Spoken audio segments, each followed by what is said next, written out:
بسم الله الرحمن الرحيم الحمد لله رب العالمين والصلاة والسلام على أشرف الأنبياء والمرسلين نبينا محمد وعلى آله وصحبه أجمعين أما بعد.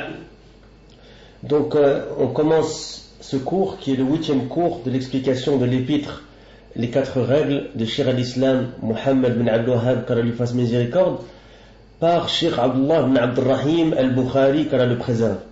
Pour les frères et les sœurs qui n'étaient pas présents au cours précédent, sur notre site spfbirmingham.com, il y a les notes de cours et les audios des 7 cours précédents.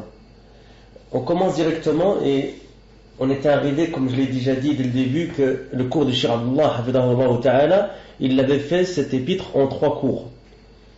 Le premier cours, on l'a fini, et c'est ce qu'on a fait donc en 7 cours en français, et chaque cours se termine par une session de questions-réponses.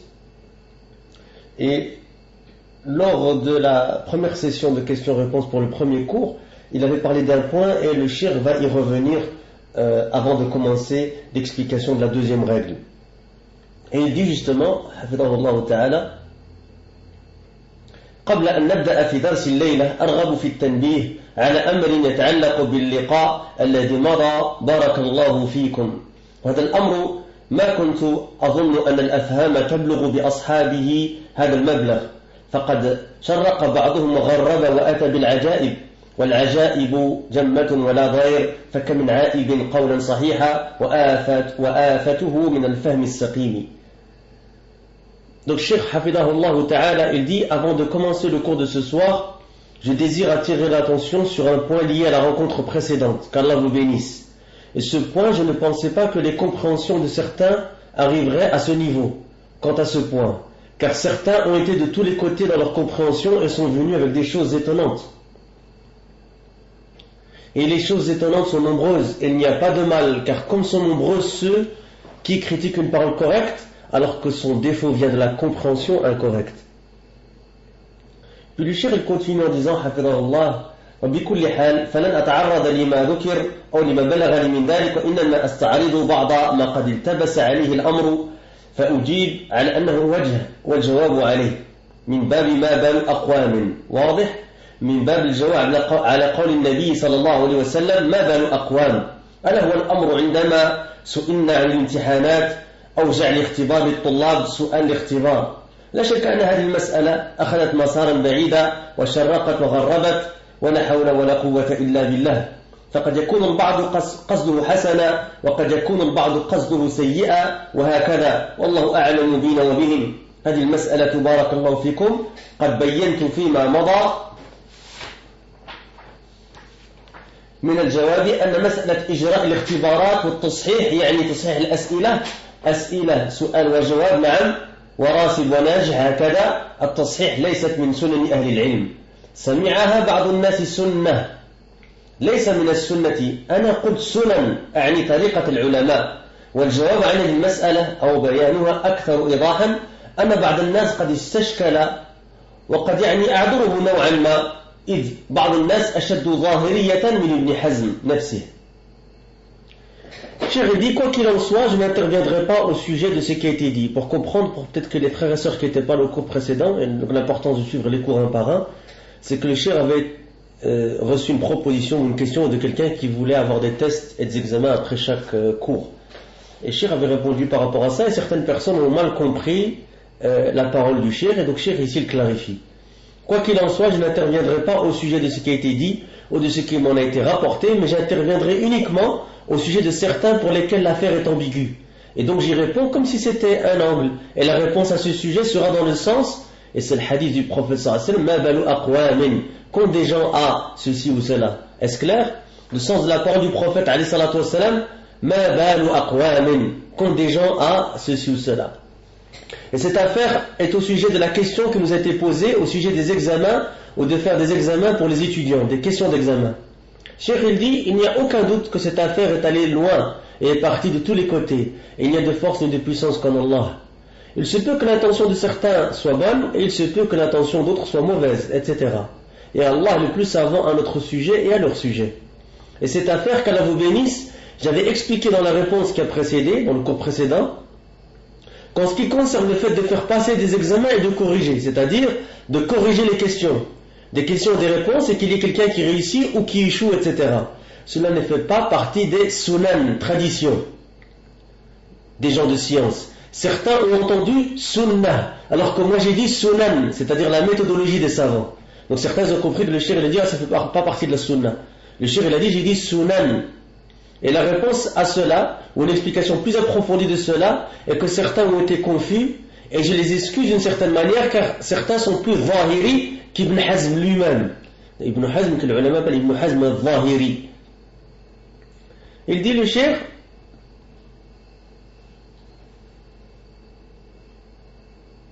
وعلى كل حال فمثل هذا من الأمثلة ومثل هذا من الأمثلة أن بعضهم فهم من حديث عبد الله بن عمر رضي الله تعالى عنهما الوارد عند البخاري وغيره في الصحيح في قول النبي عليه الصلاة والسلام إن من الشجر شجرة لا يسقط ورقها وهي مثل المؤمن وهي ماذا؟ النخلة الحديث. وكذلك حديث لما كان معاذ رضي الله تعالى عنه رديف النبي عليه الصلاة والسلام قال يا معاذ أتدري ما حق الله على العباد والأحاديث التي تدور في هذا المعنى والفلك. وبوب الإمام البخاري لهذا الحديث في بعض مواضعه باب طرح الإمام المسألة على أصحابه ليختبرهم أو ليختبر ما عندهم من العلم. أقول إن الإمام البخاري رحمه الله قد خرج هذا الحديث في 10 مواضع من صحيحه 3 منها في كتاب العلم منها هذا الباب الذي ذكرناه ومنها باب قبله باب قول المحدث حدثنا أو أخبرنا وأنبأنا ومن الباب الثالث كلها في كتاب العلم من صحيح البخاري باب الفهم في العلم. وليت هؤلاء دققوا في تبويب الإمام البخاري رحمه الله هذا الحديث لا يدل على ما أرادوه ولا ما فهموه وتبويب الإمام البخاري لا يدل على هذا الفهم أبدا. فقوله ليختبر ليس معنى الاختبار الذي ذهبت إليه أذهان الكثيرين فكون المدرس أو العالم أو الشيخ يختبر أذهان الطلاب ويمتحن تيقظهم وعدم غفلتهم هذا من السنة هو الذي نفعله وفعله أيضا مشايخنا ومن قبلنا من العلماء أنهم يسألون وهذا نطرحه نحن وقد طرحنا في مرات كثيرة ولا زلنا نطرح الأسئلة في بعد ما نطرح من شرح ومن ذلك أن قلت ما أعظم ما نهى الله عنه أجاب البعض قال الشرك أعظم ما أمر الله به ماذا؟ إيش؟ التوحيد وهكذا. فهذا طرح المسألة على الطالب اختبارا لذهنه وتيقظه وحضرته وعدم غفلته هذا من السنة واضح.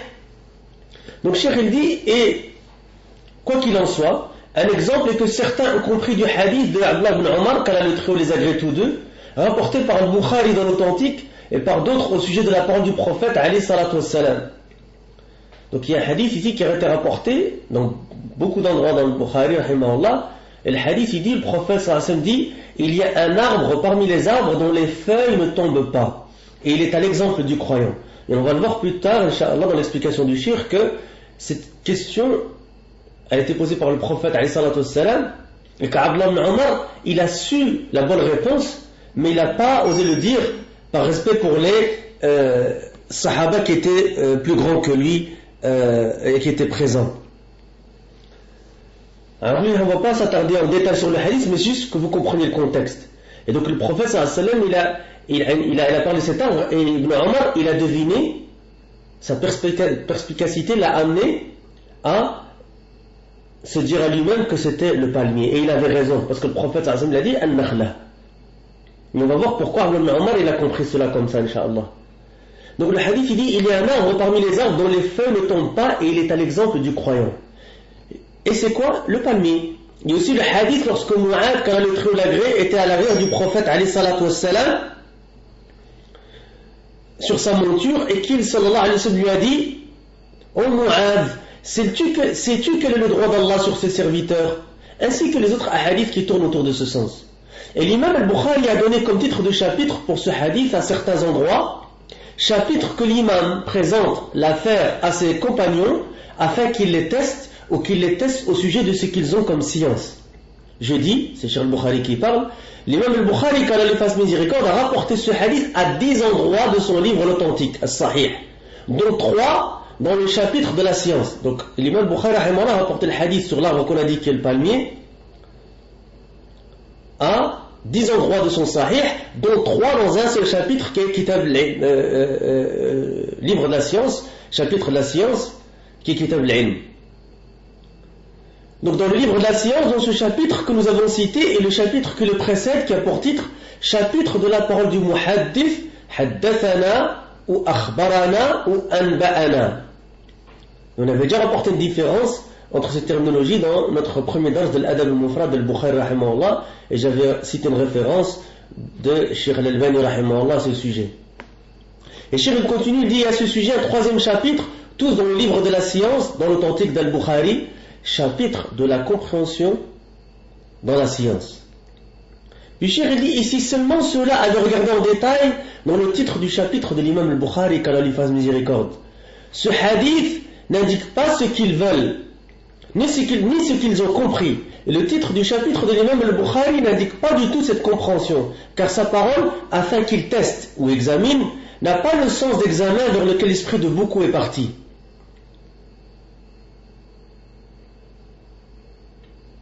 Le fait que l'enseignant ou le savant ou le cheikh examine les esprits des étudiants et qu'il teste leur éveil, et le fait qu'ils ne soient pas inattentifs, cela fait partie de la sunna. Et c'est ce que nous faisons, et ce qu'ont également fait nos chouyours et ceux qui nous ont précédés parmi les savants. Et c'est qu'ils questionnaient, et cela c'est nous qui le présentons, et nous l'avons présenté maintes fois. Et nous n'avons de cesse de poser les questions dans ce que nous exposons comme explication.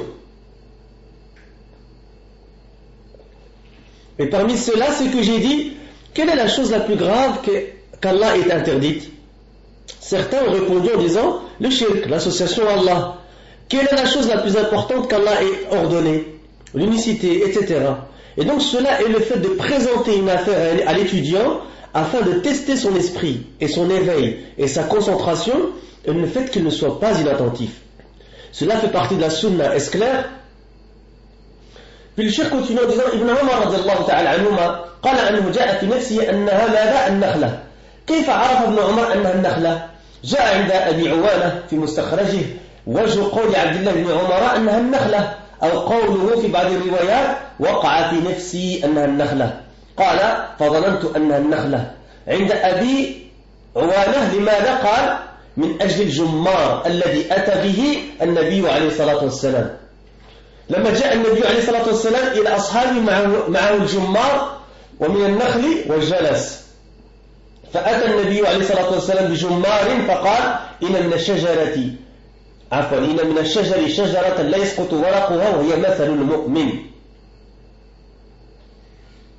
قال فوقع في نفسي أن النخلة بدليل القرينة التي معه، واضح؟ بدليل القرينة التي كانت معه. وجاء عند البخاري في كتاب الأطعمة أن ابن عمر قال بينما نحن عند رسول الله عليه الصلاة والسلام إذ أتي بجمار. Et Cheikh al-Islam, il dit Jummar, dans le hadith, que Jummar c'est qalb al-nakhla. On va expliquer ce que ça veut dire en français, Inch'Allah. فقال يقول الحافظ في الفتح به إشارة أن الملغز له كاللغز، وهذا من باب اختبار ماذا؟ الأذهان، ليس لاختبار تصحيحيا وترسيبا ناجح وراسب. قال إن الملغز له ينبغي أن يتفطن لقرائن الأحوال الواقعة عند السؤال، وأن الملغز ينبغي له أن لا يبالغ في التعنية بحيث لا يجعل للملغز بابا يدخل منه، بل كلما قربه كان أوقع في نفس سامعه. إذن هل الذي فهمه من فهمه يدل على ومن فهمه يدل على المعنى الذي ذكرنا ونفيناه عن العلماء؟ ليس هو من قريب ولا من بعيد.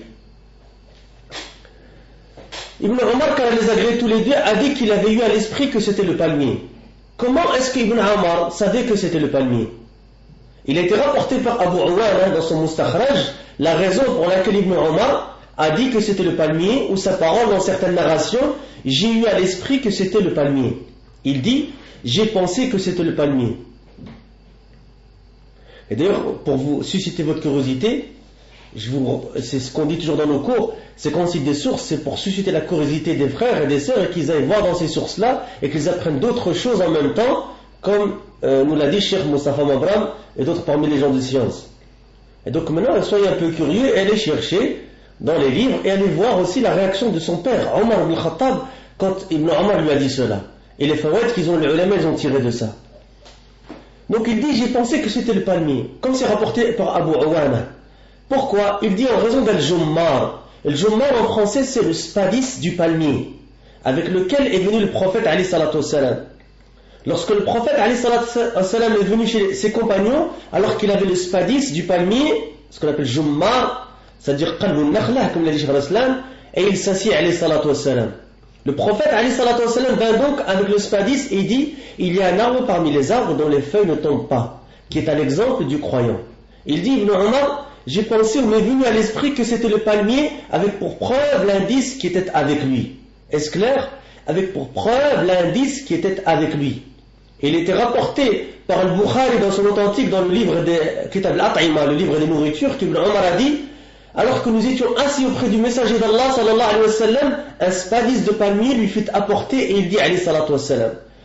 Qu'est-ce que dit Ibn Hajar, Al-Hafid Ibn Hajar rahimahullah dans Fath al-Bari?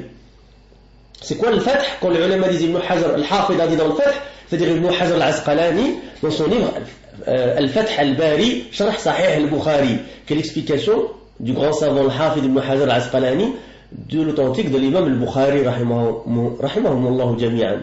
Il dit donc Al-Hafid Ibn Hajar dans le Fath, c'est-à-dire Fath al-Bari, l'explication d'Al-Bukhari, il y a en cela l'indication. وقال أيضا il y a en cela l'indication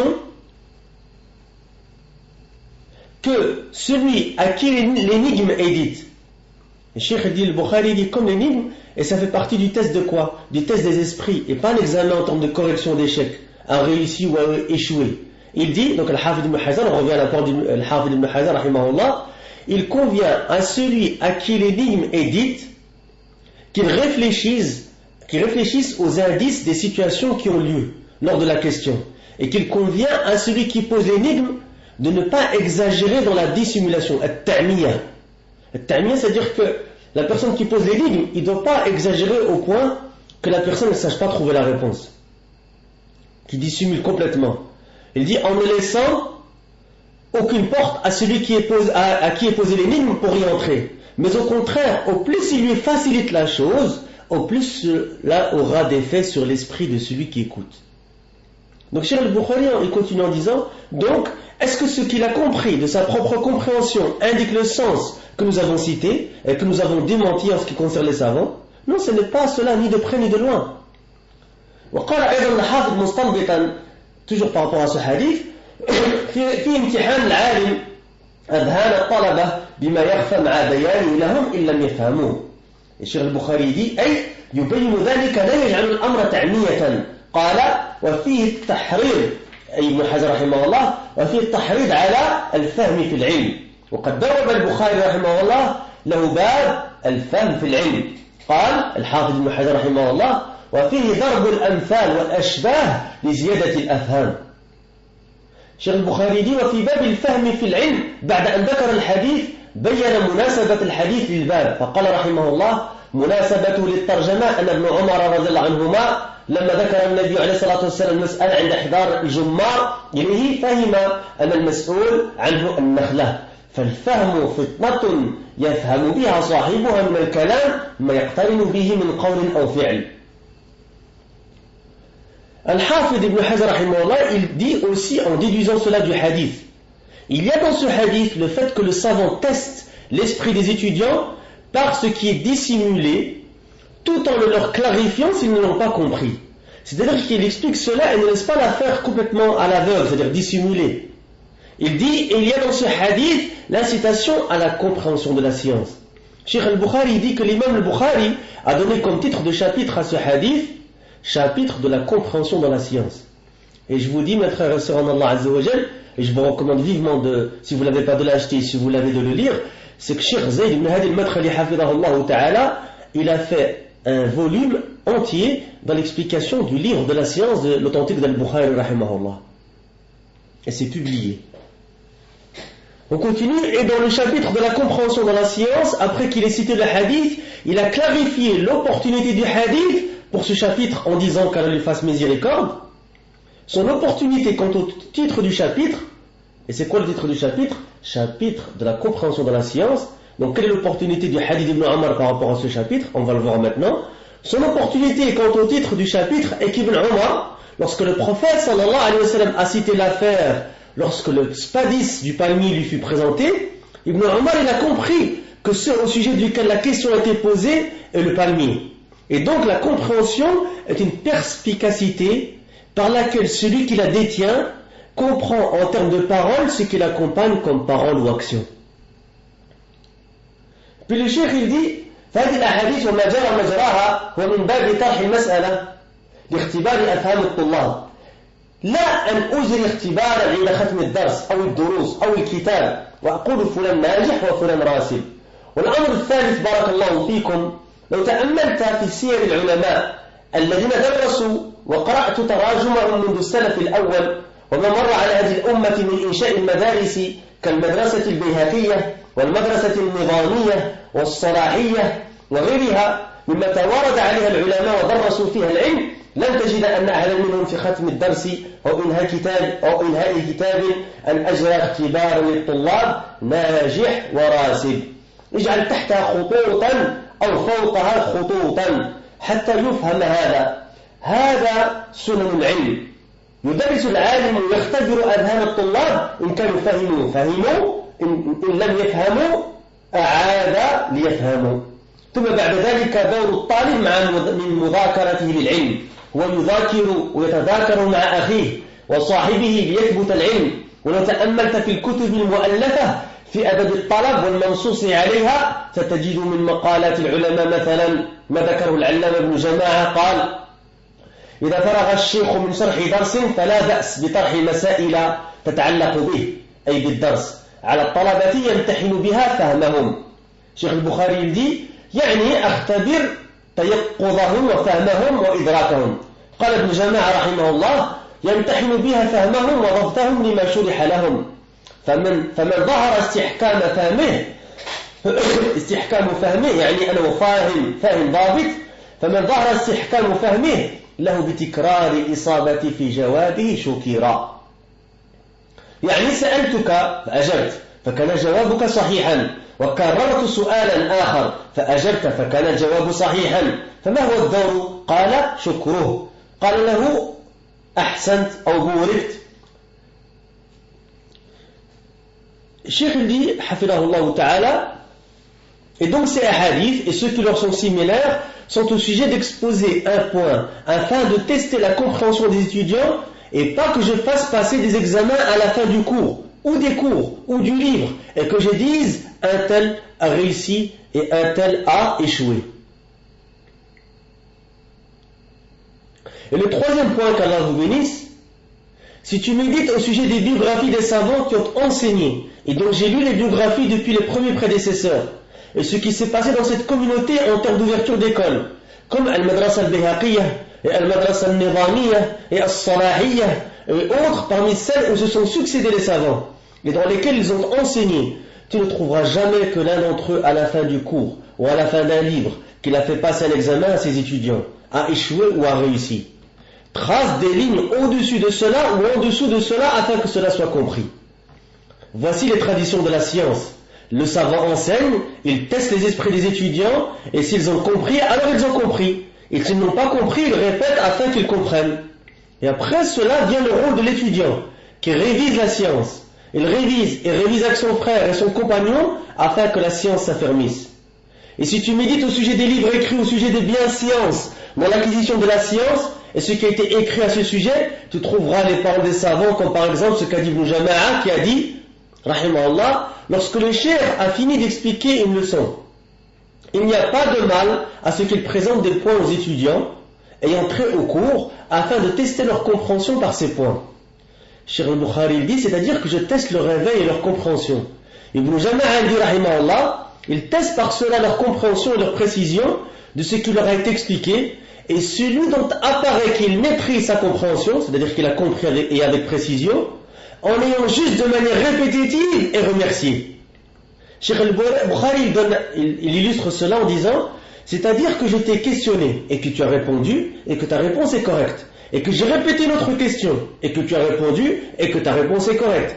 Qu'en est-il à ce moment-là? Il dit, Ibn Jama' rahimahullah, il est remercié. Il lui dit, tu as bien fait, ou qu'Allah te bénisse, bourikta. D'accord? Celui qui n'a pas compris, nous lui disons qu'il a échoué. Il dit, c'est une question évidemment, il dit, et celui qui n'a pas compris, il est doux envers lui en lui répétant. Je répète cette phrase en arabe parce que je ne pense pas que je l'ai citée. Il dit, طيب من لم يفهم نقول راسب قال ومن لم يفهم تلطف في إعادته له أي إعادة ما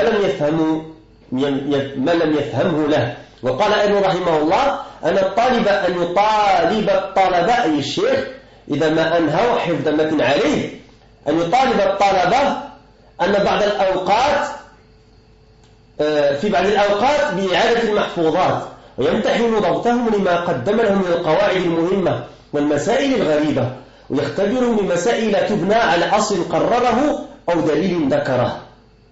شيخ البخاري يقول أنا أسألكم هذا الامتحان وهذا الاختبار هو للناجح والرسوب أو للضبط وعدمه، للنجاح والرسوب أو للضبط وعدمه، للضبط وعدمه. فهمت؟ بارك الله فيك.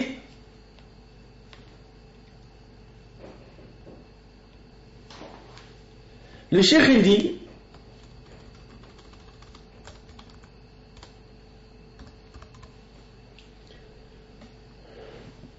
et celui qui n'a pas compris, il est doux envers lui en lui répétant. C'est-à-dire en lui répétant ce qu'il n'a pas compris. Et il dit aussi, Ibn Jama' qu'Allah lui fasse miséricorde, qu'il demande aux étudiants, c'est-à-dire le cheikh, lorsqu'ils ont fini de mémoriser un texte avec lui, qu'il demande aux étudiants, à certains moments, de répéter ce qui était mémorisé et de tester leur précision quant à ce qu'il leur a expliqué comme règles importantes et affaires singulières, et qu'il les teste par des sujets qui sont basés sur un fondement qu'il a enseigné ou une preuve qu'il a citée. Puis Cheikh al-Bukhari il continue, il dit, moi je vous demande, est-ce que ce test et cet examen est pour la réussite ou l'échec, ou pour l'exactitude ou l'absence d'exactitude? Maintenant je vous pose la question, la même question, qu'est-ce que vous dites? Le Cheikh il répond lui-même à cette question, il dit, pour l'exactitude ou l'absence d'exactitude. As-tu compris qu'Allah te bénisse?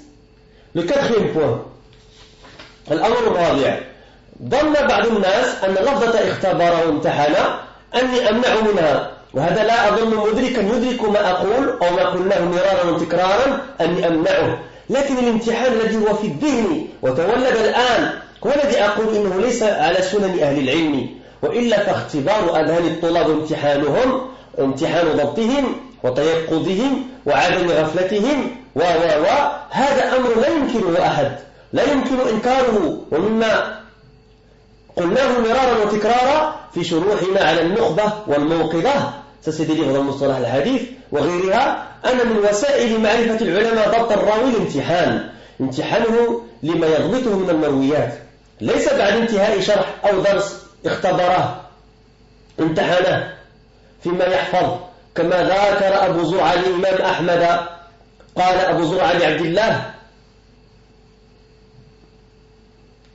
ذاكرت أبا عبد الله في ألف حديث فوجدته يحفظها، أو كما قال رحمه الله، ذكره على الأبواب الأحاديث. فهذه المسألة أعني مسألة الامتحان مشهورة مشتهرة ومقررة أنها من وسائل معرفة ضبط الراوي. Le quatrième point, certains gens ont pensé que j'interdis le mot tester ou examiner. Et cela, je ne pense pas que quelqu'un qui comprend ce que je dis, ou ce que nous avons dit maintes et maintes fois, comprenne que je l'interdis. Mais l'examen qui est maintenant à l'esprit, qui est apparu maintenant, c'est celui au sujet duquel je dis qu'il ne fait pas partie des traditions des gens de science. Sinon, tester et examiner l'esprit des étudiants, et tester leur exactitude et leur éveil, et le fait qu'ils ne soient pas inattentifs, etc., personne ne nie cela. Et on ne peut nier cela. Et parmi les choses que nous avons dites maintes et maintes fois dans nos explications d'Al-Nukhba et Al-Muqida, qui sont des livres dans la terminologie du hadith, comme j'ai déjà dit, et autres, c'est que le test fait partie des moyens par lesquels les savants connaissent la précision d'un rapporteur. Le tester au sujet de ceux dans lesquels il est précis en termes de narration. Et pas que je le teste après la fin de l'explication ou du cours.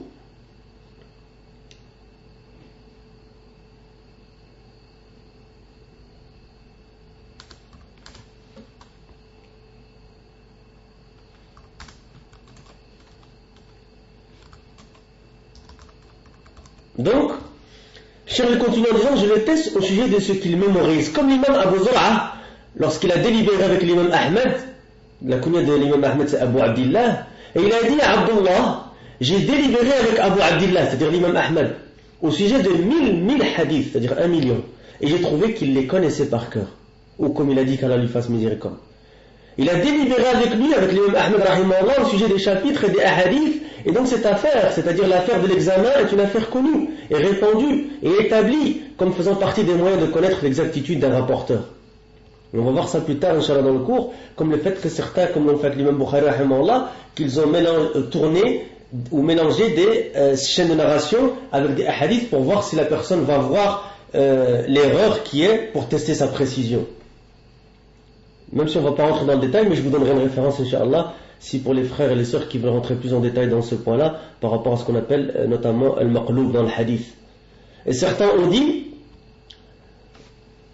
وقال بعضهم ولعل حادثة البخاري واختبار البخاري يعني ظاهرة. نعم، نقول إن الإمام البخاري قد امتحن كما هي في قصته الشهيرة اختبار أهل بغداد له، وقد تكرر امتحان أهل العلم بعضهم بعضا فيما يضبطون من المرويات، ويقلب بعضهم الأحاديث على بعض ليختبر ضبطه، كما قلب حماد بن سلمة على ثابت البناني أحاديث قال فلم تنقلب عليه، وقلبت على أبان بن عياش فانقلبت. وهذا القلب هو نوع من أنواع علوم الأحاديث المقلوب. لما ذكر العلماء من طرائقه الامتحان. من العلماء من منع القلب أبدا، ومنهم أو الأكثر على جوازه بشرط أن لا يبقى حديثا، بمعنى لو قلبت فاختبرتك ولم تستطيع الجواب لابد وجوبا أن نبين قبل أن تغادر الصواب من الخطأ حتى يستمر الخطأ حديثا. ومنهم كما قلت من منع بالكلية، فهذا باب وما قلته باب، ولعلي لو قربت لك أكثر فأكثر. وأختم وأرجو أن المسألة لا تتعدى أكثر من هذا، فلا تبدأ القصور والعلالي على أفهام سقيمة. Et Cheikh dit, peut-être que certains disent, et peut-être que le ressort de l'imam al-Bukhari et du test de l'imam al-Bukhari est clair. Oui, nous disons que l'imam al-Bukhari fut testé, comme cela rapporté dans son fameux récit, lorsque les gens de Bagdad l'ont testé. Et le test des gens de science les uns envers les autres au sujet de ce dont ils maîtrisent en termes de narration s'est répété. Et certains, et ça on va traduire ça comme ça, mais c'est vraiment une traduction pour approcher le sens, certains tournent certains hadiths, ce qu'on appelle qalb al-ahadith, par rapport au hadith maqloub, et il y a plusieurs sortes de maqloub, etc. Et je vous renvoie à l'explication, comme je vais le dire dans un instant, de Al-Bayqouniya dans Musnad al-Hadith de Cheikh al-Bukhari lui-même, page 177 à page 189. Il y a tout un chapitre sur Al-Maqloub, qui est un des genres qui sont cités dans Al-Bayqouniya de l'imam Al-Bayqouni rahimahullah. Nous on va traduire ça comme ça, et certains tournent certains hadiths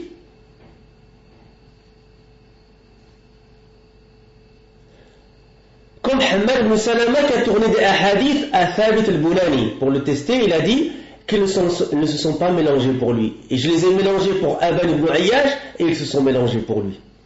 Et ce fait de tourner les hadiths, le qalb, est l'un des genres de science des hadiths, al-maqloub. Et les savants l'ont cité parmi les méthodes de test. Le Cheikh Mohamed Bazmoul aussi, sur son site, il a un très long article sur ce sujet-là pour les frères et les sœurs qui veulent voir cela vraiment en détail.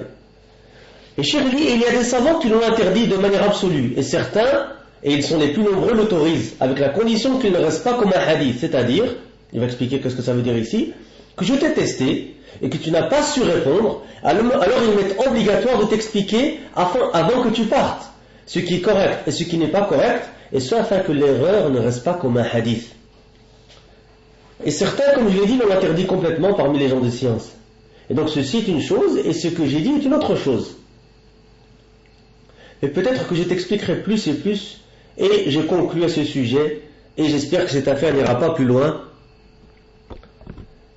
que ceci, car les palais et les hautes constructions ne se construisent pas sur des compréhensions incorrectes. Puis Cheikh il dit, كم هي لو ذكرنا من المعاصرين من العلماء المعاصرين كم هي الكتب التي درسها الإمام عبد العزيز بن عبد الله بن باز؟ كثيرة صحيح. والكتب التي درسها شيخنا الشيخ محمد العثيمين رحمه الله ورحمة الله عليه كثيرة، والعلامة مقبل رحمه الله، والعلامة العباد حفظه الله، والعلامة النجمي رحمه الله، وغيرهم من العلماء المعاصرين وغيرهم. هل سمعت يوما ما أن اختبر أحد منهم طلابه بعد أن أنهى شرح كتب سين جيم ناجح وراسب؟ موجود هذا؟ بعضكم لعله درس أو يدرس في المسجد النبوي عند شيخنا، صحيح؟ كم هي الكتب التي شرحها؟ عديدة. هل اختبر يوما ما؟ فهذا مثال. أنا أقول لن تجد لو قرأت في تراجم الأئمة أن فعل أحدهم هذا الذي يقال.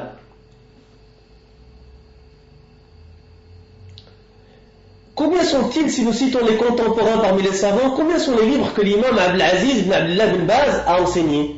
Nombreux, n'est-ce pas? Et les livres qu'a enseigné notre cheikh Mohamed Al-Uthaymin, qu'Allah lui fasse miséricorde, ils sont nombreux. Et le très savant Muqbil, qu'Allah lui fasse miséricorde, et le très savant Al-Abbad, qu'Allah le préserve.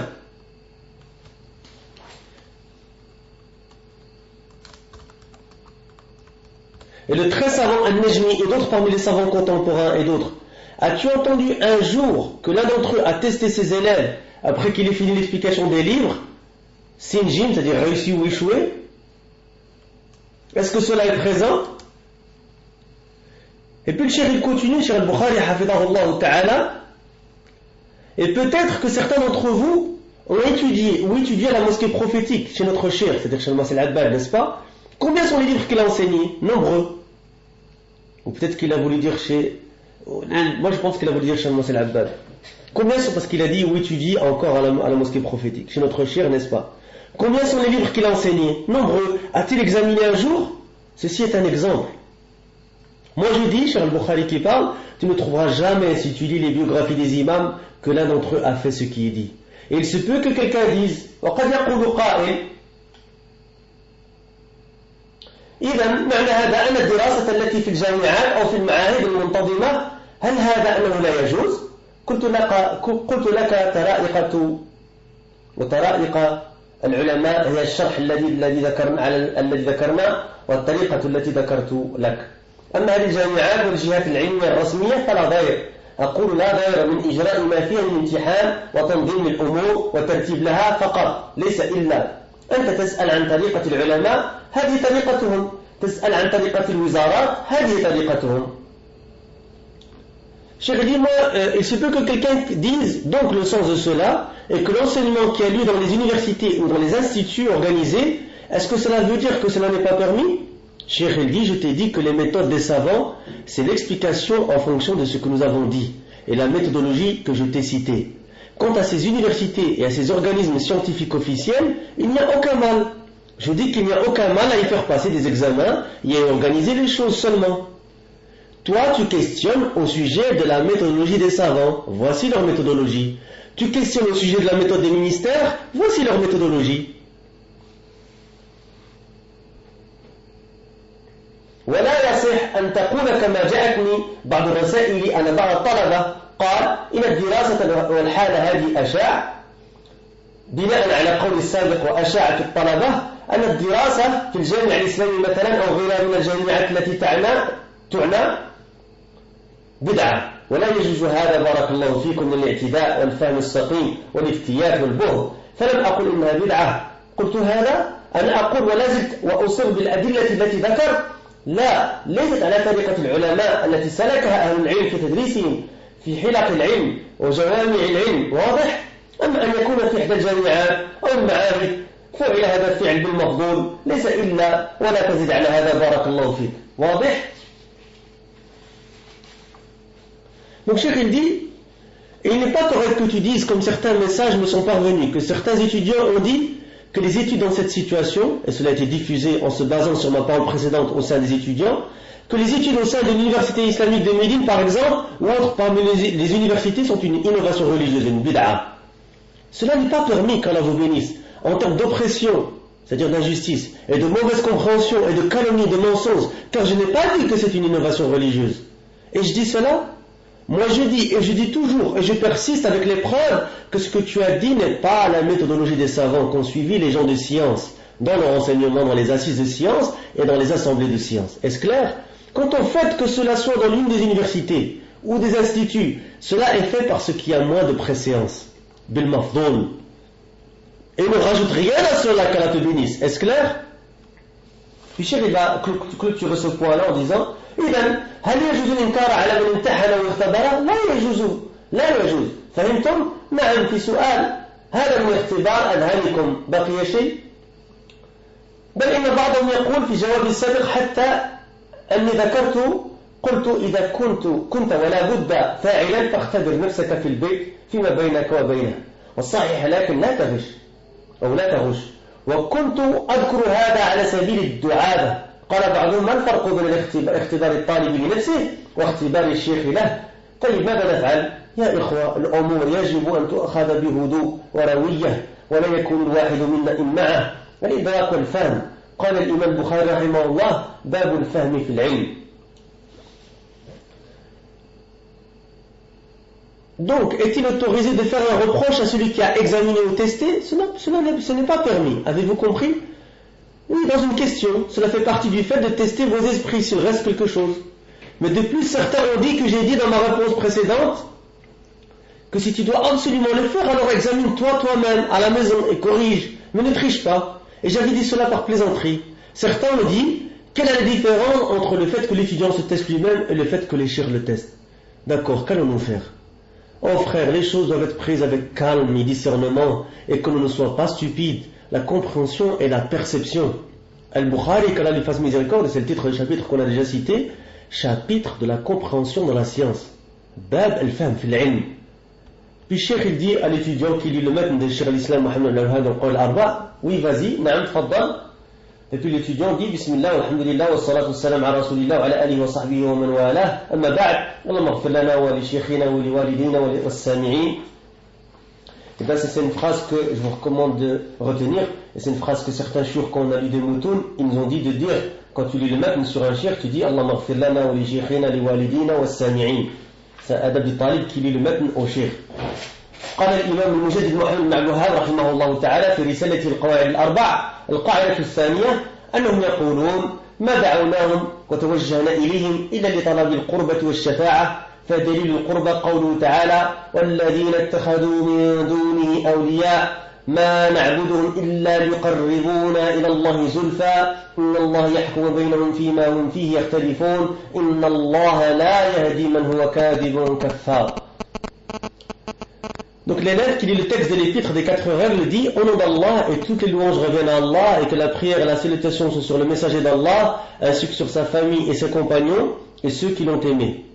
Ceci étant dit, qu'Allah nous pardonne ainsi qu'à notre cher et à nos parents et à ceux qui écoutent, ça c'est l'adab dont j'ai parlé par rapport au fait de l'étudiant qui lit le matn au cher, et il dit l'imam revivificateur Mohammed ibn Abd al-Wahhab, qu'Allah lui fasse miséricorde, a dit dans son épître les 4 règles. Et là on revient au matn des 4 règles de Cheikh al-Islam Mohammed ibn Abd al-Wahhab rahimahullah ta'ala. Al-Qa'ida al-Thaniya, la deuxième règle, qu'ils disent nous ne les avons invoqués et nous ne nous sommes orientés vers eux que pour demander le rapprochement et l'intercession. La preuve du rapprochement, la parole d'Allah dans la traduction du sens est, tandis que ceux qui prennent des protecteurs en dehors de lui disent nous ne les adorons que pour qu'ils nous rapprochent davantage d'Allah. En vérité, Allah jugera parmi eux sur ce en quoi ils divergent. Allah ne guide pas celui qui est menteur et grand ingrat. Surat Az-Zumar, verset 3. Maintenant, on a l'explication du sharh de Cheikh Abdullah ibn Abdurrahim al-Bukhari, hafidahullah ta'ala. Et pour les frères et les sœurs qui ne connaissent pas ce cheikh, on connaît peu ce cheikh, on avait fait dans notre premier cours, ou dans les cours suivants, pardon, parce que le premier cours c'est une biographie de Cheikh al-Islam Mohammed al-Wahhab, rahimahullah. Puis dans les cours qui ont suivi, on a fait une biographie assez extensive de Cheikh al-Bukhari, rahimahullah. Il dit هذه هي القاعدة الثانية من القواعد الأربع التي ذكرها الإمام محمد بن عبد الوهاب في هذه الرسالة النافعة والكلام عليها شرحا من وجوه. Ceci est la seconde règle parmi les 4 règles que l'imam Mohammed ibn Abd al-Wahhab a citées dans cet épître bénéfique, et l'explication de cette règle est sous plusieurs angles, et nous n'en ferons qu'un aujourd'hui pour que ce ne soit pas trop long, Inch'Allah.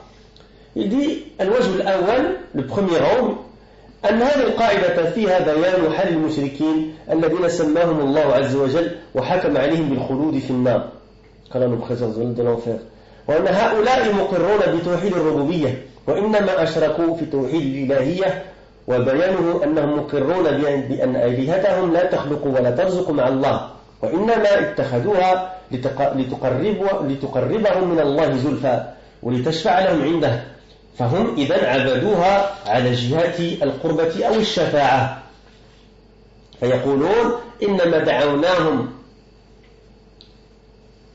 وتوجهنا إليهم إلا لطلب القربة والشفاعة. طيب لماذا طلبوا القربة والشفاعة منهم عند الله؟ السبب في طلبهم وتوجههم إليهم هو أنهم يدعون أن أولئك المدعوين أصحاب طاعات ودين ولهم أعمال صالحات، لذا توجهنا إليهم وطلبنا شفاعتهم لنا عند الله.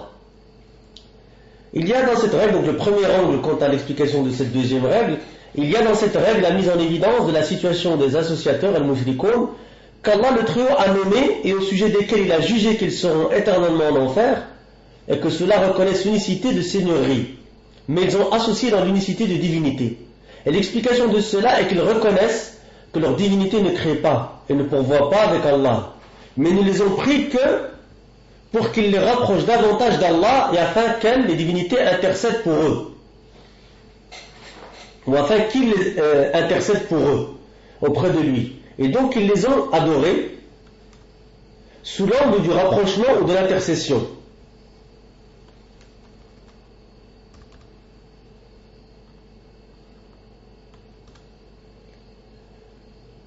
Et ils disent, nous les avons invoqués et nous nous sommes orientés vers eux qu'afin de demander le rapprochement et l'intercession. Cheikh al-Bukhari dit, d'accord, pourquoi ont-ils demandé le rapprochement et l'intercession d'eux auprès d'Allah? La raison de leur demande et de leur orientation vers eux est qu'ils prétendent que ceux-là qui sont invoqués sont des gens qui détiennent une obéissance à Allah et une pratique de la religion et qu'ils ont des actions vertueuses et que c'est pour cela que nous nous sommes orientés vers eux et que nous leur avons demandé leur intercession pour nous auprès d'Allah. Et avec cela, on aura fini le cours d'aujourd'hui et donc on se retrouve la semaine prochaine, Inch'Allah Ta'ala, à l'heure habituelle. والله أعلم وسبحانك اللهم وبحمدك أشهد أن لا إله إلا أنت أستغفرك وأتوب إليك.